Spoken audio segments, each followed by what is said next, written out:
So far we have derived the expression for work done and efficiencies of a Pelton wheel. Now using the above formulas, let us solve one problem so that we will be able to draw the velocity triangles given the data in the problem. A Pelton wheel has a mean bucket speed of 10 meters per second with a jet of water flowing at the rate of 700 liters per second under a head of 30 meters.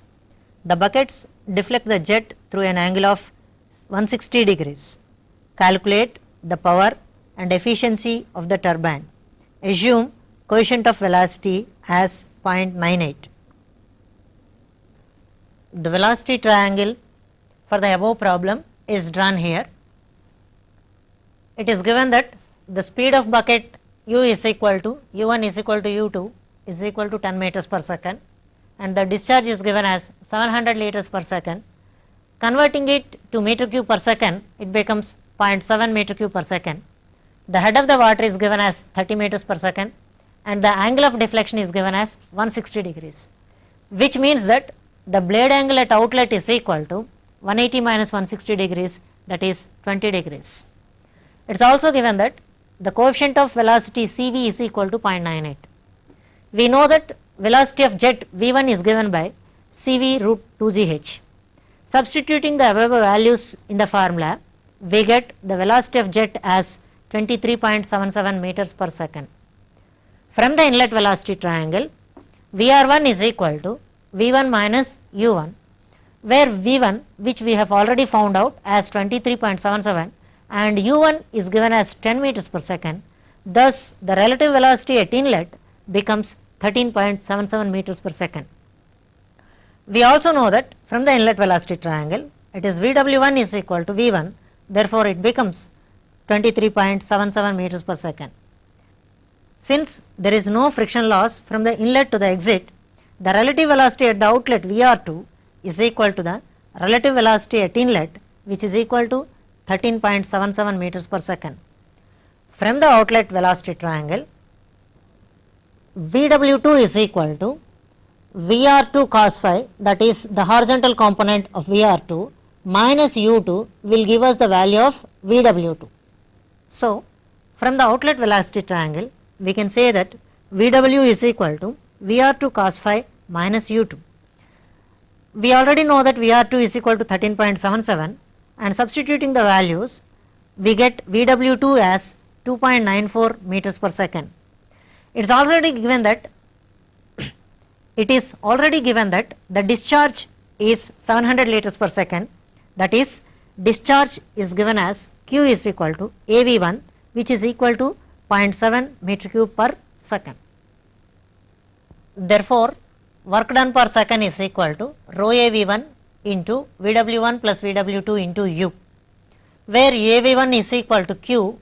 So, the formula becomes rho Q into Vw1 plus Vw2 into U. Since we know that the density of water is 1000 kg per meter cube, substituting all the remaining values, we get the work done per second as 186,970 joules per second. We also know that work done per second is equal to power. Therefore, power is equal to 186,970 watts. Now, converting this into kilowatts, the power becomes 186.970 kilowatts.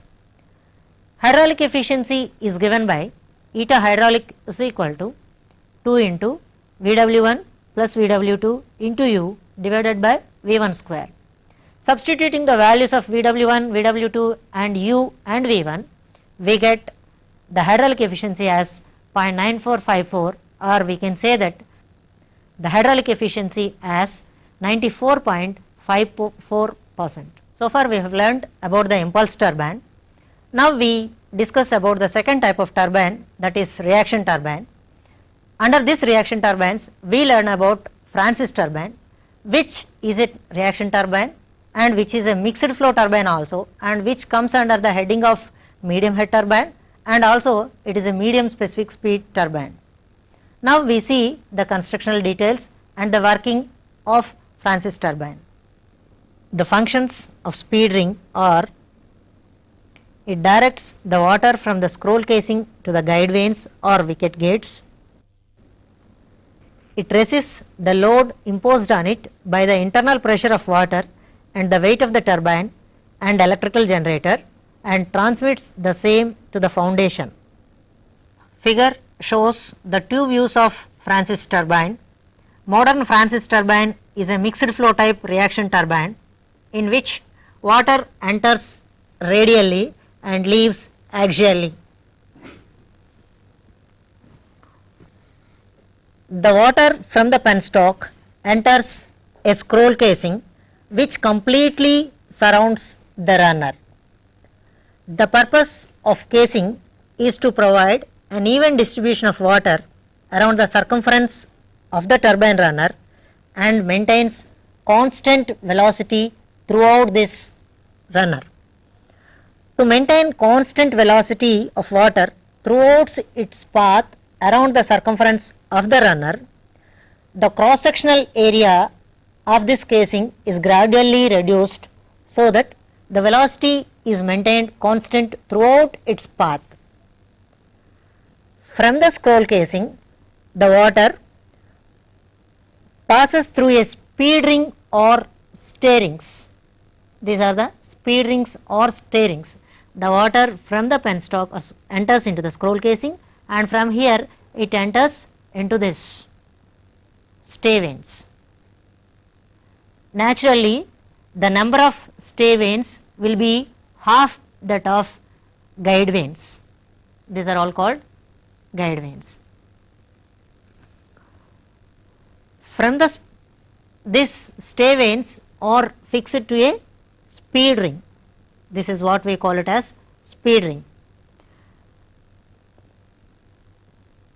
The speed ring consists of an upper and lower ring held together by a series of fixed vanes called stay vanes. From the speed ring, the water passes through a series of guide vanes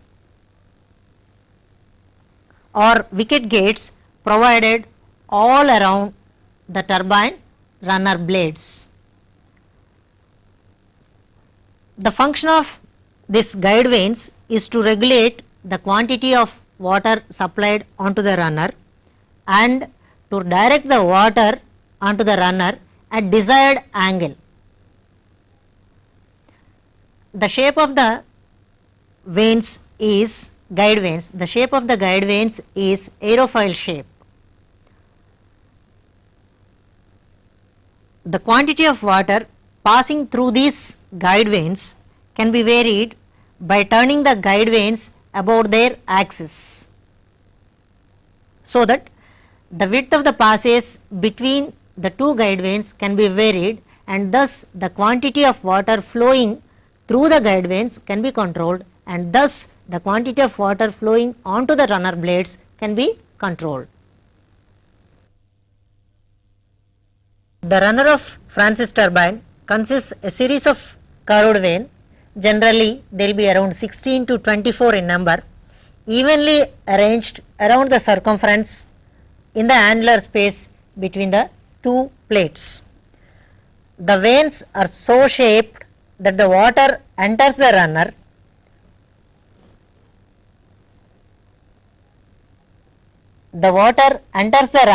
radially and leaves axially.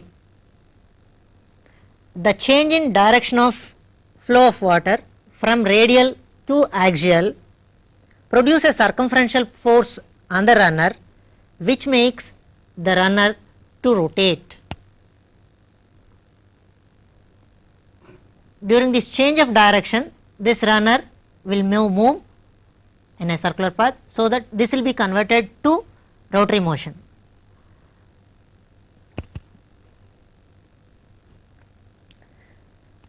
The water, after passing through the runner, flows to the tail race through a tube called draft tube. A draft tube is a pipe or passage of gradually increasing cross sectional area which connects the runner exit to the tail race. The purpose of this draft tube is as the pressure energy is converted to kinetic energy in the runner, sometimes the pressure energy may fall down to very less value. To convert once again this pressure energy into kinetic energy, or to recover this pressure energy, this draft tube is used. In the figure, the velocity triangles of a Francis turbine are shown. They are almost similar to the velocity triangles of impact of jets, moving jets hitting tangentially at one of the tips. This is the inlet velocity triangle and this is the outlet velocity triangle. Here it is hitting with a velocity u, this is the blade velocity u1, and v1 is the absolute velocity of the water, vr1 is the relative velocity of water, and vf1 is velocity of flow at inlet, and vw1 is velocity of whirl at inlet. Similarly, at the outlet, vr2 is the relative velocity at outlet, and this is u2, the blade velocity at outlet, and this is v2, absolute velocity of water, which is equal to the velocity of flow at outlet. The angles are alpha is the angle of jet, theta is the angle made by Vw with that of Vr1, and phi is the angle between Vr2 and u2. So far we have discussed about the tangential flow turbine, that is Pelton wheel, and mixed flow turbine, that is Francis turbine. Now we go to the axial flow turbine, that is Kaplan turbine, which is also a reaction type of turbine, but only the difference is the flow takes place in the axial direction to that of runner. Kaplan turbine.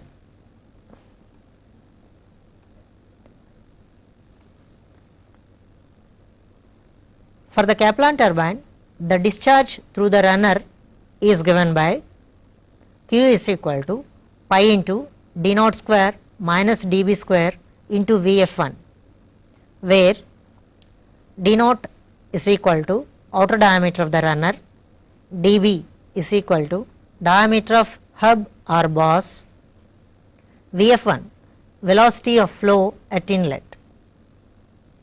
For Kaplan turbine, the velocity of flow at inlet will be equal to the velocity of flow at outlet, which means that Vf1 is equal to Vf2.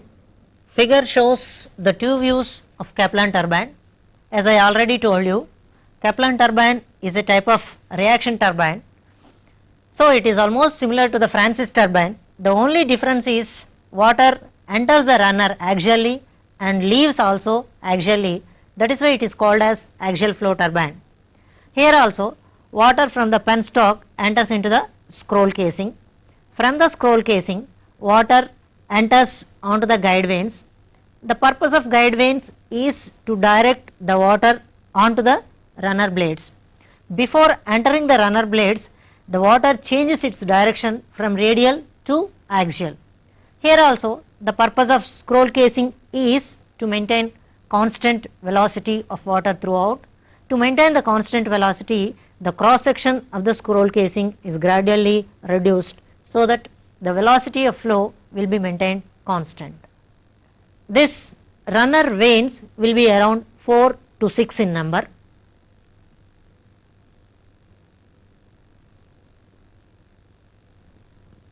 Water from the scroll casing enters onto the guide vanes, and before entering the runner vanes, it changes its direction from radial to axial, and the water flows in between the vanes. As it flows in the axial direction, because of the change in width in between the runner vanes, the pressure energy gradually changes. This will create some amount of force on the runner, thus it rotates. This water which flows axially around this runner circumference will create some amount of reaction onto these blades, and thus the blades rotates, which in turn will rotate the runner. So it is almost similar to the Francis turbine, except the difference is that the runner and the direction of flow of water. After passing through the runner vanes, the water enters into the tail race via the draft tube. The purpose of draft tube is to recover the pressure energy. This is inlet velocity triangle, where this one is velocity of blade at inlet u1, and this is velocity of wheel vw1, and this is the absolute velocity of jet at inlet. This is relative velocity of the jet at inlet, and this is velocity of flow at inlet. This is the outlet velocity triangle for Kaplan turbine, and this is u2, which is the velocity of blade at outlet. Similarly, this is the absolute velocity of jet at outlet, and this is velocity of flow at outlet, which is equal to the velocity of flow at inlet. Now, let us learn about governing of turbines. Before learning governing of turbines, let us know what is governing. Almost all modern turbines are directly coupled to the generator. From the generator, we draw the power.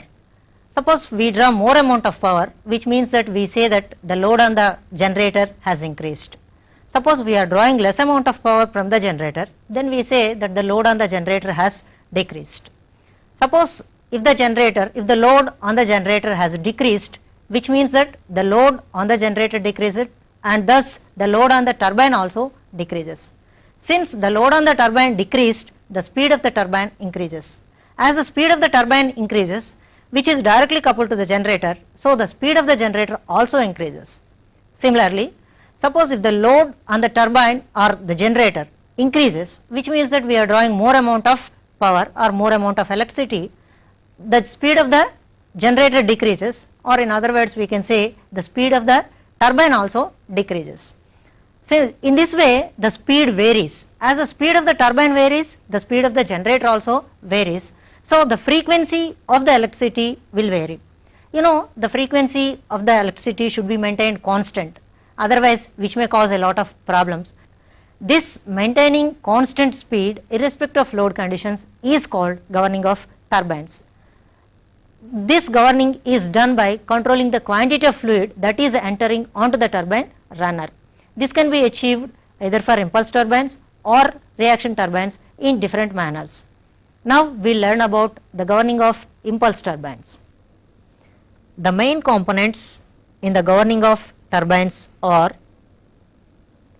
oil sump, gear pump also called oil pump, servo motor also called relay cylinder, control valve or distribution valve or relay valve,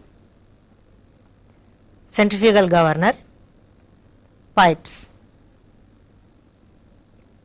speed rod in case of Pelton wheel or regulating rod in case of Francis turbine. As I already told, these are the main components of governing of turbines. This is a centrifugal governor which is connected to the turbine main shaft, and there will be a sleeve to this centrifugal governor, which in turn will have a horizontal rod which is hangs on a fulcrum, and this is connected to a distribution valve which will be having two ports, port A and port B, whose openings have on the two sides of the piston of this servo motor. The piston is in turn connected to the spear rod in case of Pelton wheel. In case of Francis turbine, the two ports are connected to the servo motor, which is in turn connected to a regulating valve, which in turn connected to the regulating rods, which will control the guide vanes of the turbine. Now, coming out to the functioning, as I already told, when the load on the generator decreases, the speed of the turbine increases. The centrifugal governor, which is connected to the turbine main shaft, will be rotating at an increased speed. Due to this increased speed, the fly balls of the centrifugal governor will move upward. Due to this movement of upward, the sleeve is pulled upward, and this horizontal rod will be moved, pushed downwards, so that the port B is opened, and the oil from this pump enters into the distributor valve, and from here it moves via this port B onto the left side of the piston in the case of Pelton wheel, and when it is moving it forces the piston towards right, thus the spear rod moves right and this nozzle is closed. So, as it is closed, the passage reduces and thus the quantity of fluid entering into the turbine will be reduced. Since the quantity is reduced, the speed of the turbine also reduces. In the case of reaction turbine, similarly, as the balls moves upwards, the fulcrum, the horizontal rod moves upwards, thus it pushes this rod downwards, so that the port B is opened, which in turn will create pressure on this, and thus the regulating rod reduces the width between these two guide vanes, so that as the width between the guide vanes is reduced, the quantity of water that is entering onto the runner will also be reduced. As the quantity of water reduced, the speed of the runner reduces. Similarly, when the speed of the turbine reduces or the load on the generator increases, then the speed of the turbine reduces. Now, these fly balls come closer, so that the sleeve moves downwards, and this downward movement of the sleeve is transmitted to the distribution valve via this horizontal lever, and now this port B is closed, and as this is moving downward, this valve is moved upwards, and thus the fluid via this pump enters through port A and it moves to the right hand side of this piston. As it moves to the right hand side of the piston moves towards left and the spear rod also moves left. So, the passage between the nozzle and the spear will be increased and the quantity of fluid flowing through this nozzle will increase. As the quantity of fluid that is flowing increases, so the speed of the turbine increases. Similarly, in the case of reaction turbines, the fly balls come closer, and as these two come closer, the sleeve moves downwards, which in turn will open this port A, and the fluid that is flowing via this pump will enter into the port A, and from the port A it enters to the right hand side of this servo motor. Here this controls the regulating lever, thus the gap between or the width between the guide vanes will increase, and as the width increases, the quantity of fluid that is flowing onto the runner will be increased. As the quantity of water that is increased, so the speed of the runner also increases. In this way, with reference to the speed of the turbine, the quantity of fluid is controlled, and thus the speed of the turbine is maintained at a constant speed irrespective of the load conditions. So far we have learned about the general layout of hydroelectric power plant and classification of hydraulic turbines, and then we have learned about different types of turbines, that is we have learned about Francis turbine, Pelton wheel, and then Kaplan turbine, and we have seen how to draw velocity triangles for various turbines, and we have derived the expressions for work done and efficiencies of various turbines, and then we have seen the governing system of different types of turbines. Hope you have enjoyed this lesson. Until we meet, goodbye.